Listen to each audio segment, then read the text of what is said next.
Nakamas, bienvenidos de vuelta. Continuamos navegando por estas aguas tempestuosas del One Piece. ¿Recuerdan el trend donde las personas mostraban sus sueños y expectativas de cuando eran estudiantes universitarios, pero terminaron dedicándose a algo totalmente distinto? Usaban de fondo el rolón de Belanova rosa pastel. ¿Qué hacer cuando esos sueños fueron inalcanzables? En la película de Rocky V, el personaje, precisamente de Rocky, interpretado por Sylvester Stallone, le dice a su hijo que la vida lo golpeará tan duro que lo tirará al piso y lo continuará golpeando.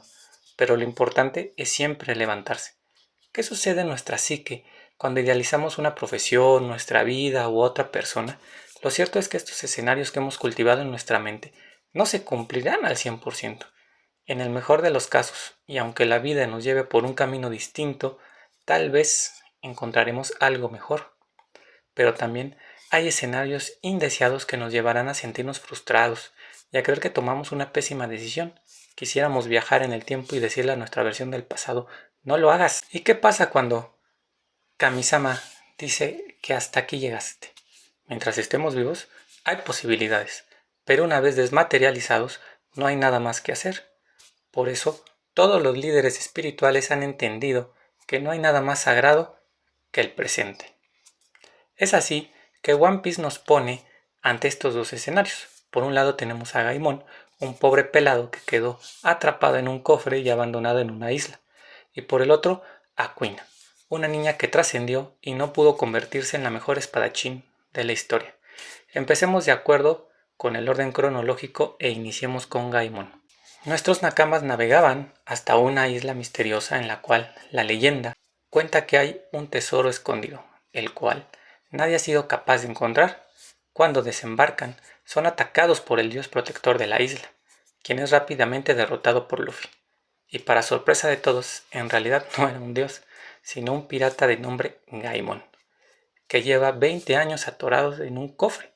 Su cuerpo se ha moldado a la superficie del mismo, por lo que sacarlo de ahí le costaría la vida. Este ex pirata le cuenta a los sombreros de paja cómo fue que se quedó abandonado en la isla. Llegó junto con su tripulación impulsados por la historia que hay sobre un mítico tesoro.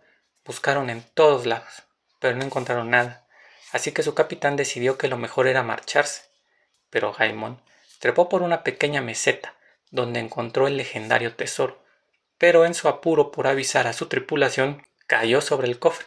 Pero lo peor es que su tripulación ya se había marchado. Luffy decide ayudar a Gaimon, pero descubren que los cofres están vacíos.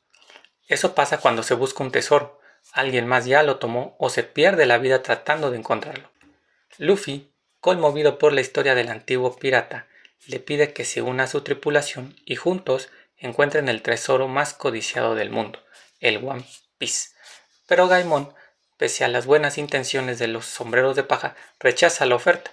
Los extraños animales que viven en la isla se han vuelto sus amigos y compañeros, por lo que alejarse de ellos sería doloroso. Gracias a Luffy, ya que al fin se ha revelado la verdad sobre los cofres del tesoro, Gaimon se siente tranquilo, se siente en paz, ya no tiene esa espina clavada en la mente.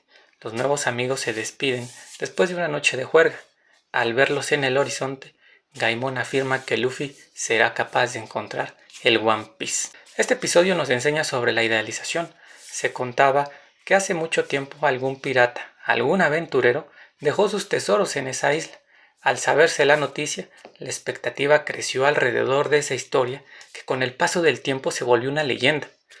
Todos los que desembarcaron lo hicieron con el anhelo de volverse famosos, por ser capaces de haber encontrado el mítico tesoro.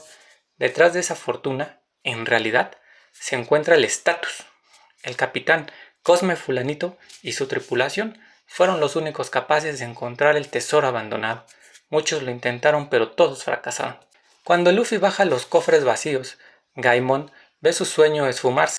Él había idealizado el tesoro, pero este ya no se encontraba donde se supone tenía que estar. Vamos por la vida idealizando todo, cosas, personas, lugares, pensando que la felicidad llegará a nuestra vida cuando lo hagamos. Pero al final del día, la felicidad es un sentimiento, es decir, es pasajero. Si algo nos enseñó la película de Pixar intensamente, es que estar feliz todo el tiempo también es contraproducente. El resto de emociones se estancan ocasionando problemas de salud mental. Y, aunque en la película no lo muestran, en la actualidad se sabe que también las emociones pueden desencadenar padecimientos físicos. ¿Alguna vez les ha pasado que van al lugar de moda y resulta que no es para tanto?